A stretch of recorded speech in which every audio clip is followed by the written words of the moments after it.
যুক্তরাষ্ট্রের আসন্ন প্রেসিডেন্ট নির্বাচনে ডেমোক্র্যাট প্রার্থী কমলা হ্যারিস ও রিপাবলিকান প্রার্থী ডোনাল্ড ট্রাম্পের মধ্যে তীব্র প্রতিদ্বন্দ্বিতা চলছে। নির্বাচনের ফলাফল নির্ভর করছে 7টি গুরুত্বপূর্ণ অঙ্গরাজ্যের ওপর। Pennsylvania, Georgia, Michigan, North Carolina, Wisconsin, Arizona ও নেভাদার মতো সুইং স্টেটে উভয় প্রার্থীর ভোটের পার্থক্য খুবই কম। পেনসিলভেনিয়ায় 19টি ইলেকটোরাল ভোট রয়েছে। এই স্টেট দীর্ঘদিন ডেমোক্র্যাটদের পক্ষে থাকলেও 2016 সালে ডোনাল্ড ট্রাম্প এখানে মাত্র 0.7% ব্যবধানে জয়ী হয়েছিলেন।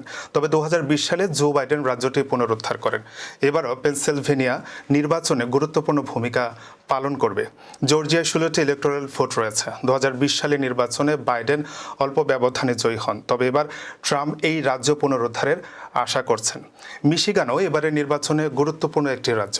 2016 সালে ট্রাম্প এখানে জয়ী হলেও 2020 সালে বাইডেন রাজ্যটি ডেমোক্র্যাটদের পক্ষে ফেরান। তবে এবার গাজা ও লেবানন সংঘাতের কারণে আরব আমেরিকান সম্প্রদায়ের সমালোচনা হ্যারিসের জন্য একটি বড় চ্যালেঞ্জ হতে পারে। একইভাবে নর্থ ক্যারোলিনা, উইসকনসিন এবং অ্যারিজোনা অঙ্গরাজ্যগুলোতে ভোটারদের মধ্যে বিভাজন লক্ষ্য করা যাচ্ছে।